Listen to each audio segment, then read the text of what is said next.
Guys, it's MGS117A here, and I'm doing my first ever game review, and it's of my favorite PlayStation 3 game, Metal Gear Solid: Guns of the Patriots.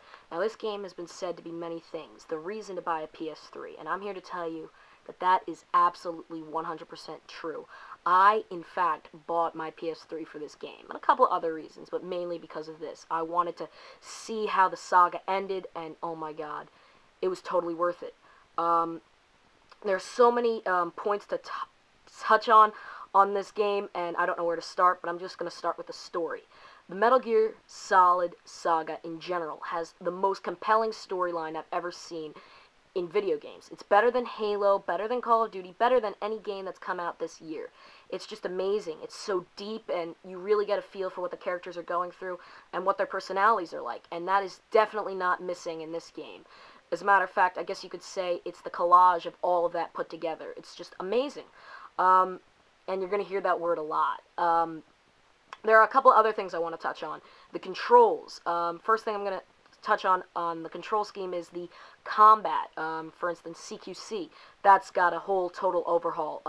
In the other games, if you remember, you could throw people and knock them out and get them in a chokehold and use them as a shield. Well, you can still do that, but it's just been improved, along with a couple other features, starting with the silent choke, which is when you choke an enemy and they don't make that noise like, oh.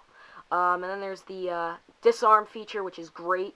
You can now use CQC with two-handed weapons, such as an assault rifle, and it's just really great. And I know you're saying, well, CQC, I mean, yeah, that's basically the mainstay of the game series. Well, there are going to be parts in this game where CQC is like your best option, and probably your only option. And I'm here to tell you that this is the exact control scheme you want when you have to take an enemy out with your bare hands. And man, it is sweet and satisfying as it will ever be in a game series. What's another thing I can touch on? The graphics. Oh my god. I'm sure this has been said before, but this game has the best graphics I've ever seen on any console. It's basically like I'm watching a movie. And it's not just the cutscenes, too. It's also the regular gameplay. It's just amazing and cinematic, and whoever did it, oh my god, they did a great job. It's phenomenal. There are parts where subtle touches such as dirt or water gently cascading over the lens, and it just really makes the scene that you're watching. Another thing that needs to be touched on are the cutscenes. The cutscenes in this game can get exceedingly long. One such cutscene lasts about 90 minutes. Now, I know you're saying, well, oh my god, 90-minute cutscenes, that's horrible. Actually, it's not.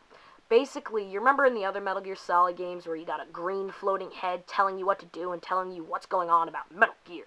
Well, in this, instead of that, you get a beautiful cinematic cutscene describing everything in full detail. And if you're not a fan of Metal Gear Solid Saga, or if you're new to it, and you play this game, and you haven't played any of the other games, basically these cutscenes fill you in with subtle flashbacks and things like that, and it lets you know what's going on in the saga up to date.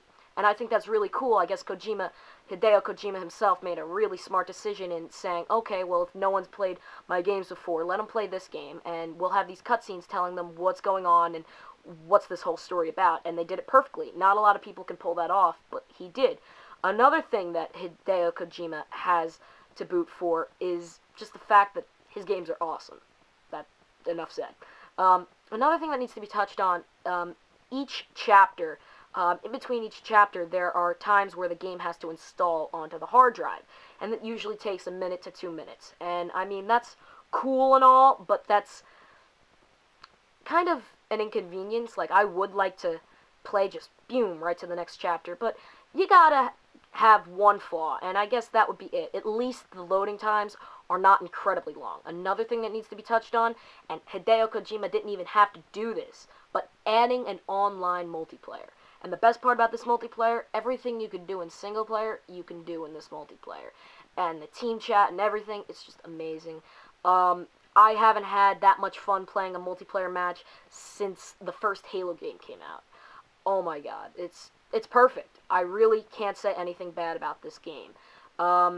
If you're looking for a good purchase, Metal Gear Solid would have to be the purchase, because it's amazing. Now, I know that people might be saying, well, oh, you're doing a Metal Gear Solid review? That's kind of like preaching to the choir. Well, guess what? I'm preaching to you, because it's it's just great. And I had to tell someone my feelings on it, and I'm glad I did. Well, I hope you enjoyed this review. Stay tuned, and I'll be doing reviews of Killzone 3 and Halo Reach in the near future.